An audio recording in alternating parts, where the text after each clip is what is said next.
meron lang akong quick story. Alam niyo ba guys, na totoo yung OFW depression? Kaya kung may mga kamag-anak kayo na OFW, pag tumawag yan sa inyo o nag-message yan sa inyo, please lang, hanggat kaya nyo, sagutin nyo. Kasi hirap ng pinagdadaanan namin dito, na malayo sa pamilya. Kung meron kayong mga kamag-anak na nasa ibang bansa, keep in touch lang kayo sa kanila.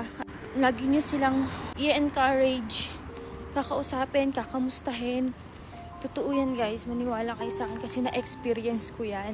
Alam niyo yun, yung tatawag ka sa kanila, i-message mo, walang sumasagot, pero nagre-ring. Tapos makikita mo, nagma-my day sila, ang saya-saya nila. Ang lungkot kaya nun. Para bang naiwan ka na sa pamilya. Pero nagpapadala ka naman, nagbibigay ka naman. Yun, alam niyo yun. Totoo talaga yung OFW depression. Kaya guys, huwag niyong pagtawanan yung mga OFW na nagbablog na umiiyak, nadidepress. Totoo yun guys. Kaya please, yun lang. Bye-bye.